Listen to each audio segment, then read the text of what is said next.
Welcome to Smart Account Tips.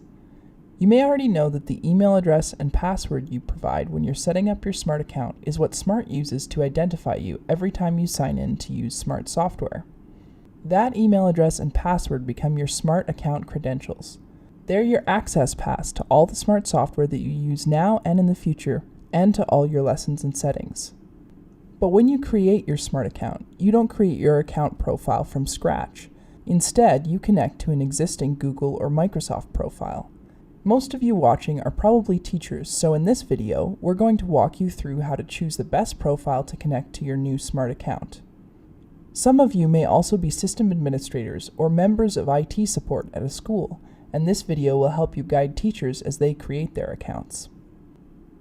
As a teacher, you're probably signing up for a Smart account so you can sign into Smart Notebook software or sign up for Smart Learning Suite Online. When you sign up, you might wonder why you have to pick Google or Microsoft in the first screen that appears, instead of just typing an email address. The reason is, like many companies today, Smart doesn't actually create your account from scratch. Instead, we connect to an existing account provider and build on an account that you've already set up. By selecting Google or Microsoft, you're choosing an account provider and profile to use as the basis for your Smart account. After you've selected Google or Microsoft, we'll ask you to enter an email address to identify the profile you want to connect to your Smart account.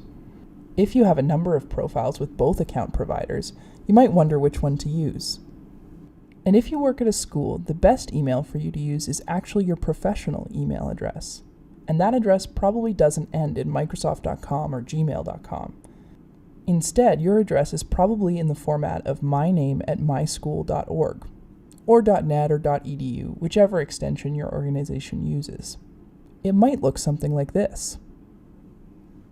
It's possible this address is already associated with a Google or Microsoft account. The easiest way to find out is by trying to sign into Google or Microsoft with that email address and the password you use alongside it.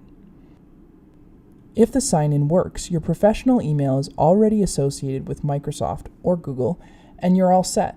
You can use that address to set up your Smart account. Wondering why you need to use your professional email address rather than a personal one? The reason comes down to how you access Smart software. Typically, if your school purchased the software you use, a system administrator, either in your building or somewhere in your school district, is in charge of deploying Smart software for teachers. System administrators use your professional email address when they set up your access to Smart software. They'll have a list of teachers' professional emails, and they'll use that list to authorize or entitle teachers. Once your email address is entitled, you can access Smart software on any device where it's available, at work or at home, simply by signing into your Smart account. That's why it's important that you use your professional email address to set up your Smart account. You want to make sure your account email is the same email that your administrator entitles. But some of you may have a professional email address that's not associated with a Google or Microsoft account. What happens then? You still need a Google or Microsoft profile to create a Smart account.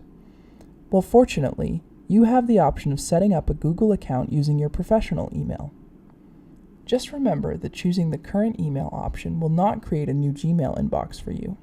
All it'll do is create a Google account that uses the email address and the password you choose as your sign-in credentials. You can do the same thing with Microsoft. Use your professional email to set up a profile. So pick the account provider that you prefer. That's all there is to it. After your professional email is connected to a Google or Microsoft profile, you can use that profile to set up a Smart account. And after your Smart account is set up, that email becomes your sign-in ID for all Smart software, including Smart Notebook, Smart Learning Suite Online, and any Smart applications we may add in the future. That's your Smart account tip for today. Got questions? Leave us comments and don't forget to subscribe to Smart Support and save this playlist.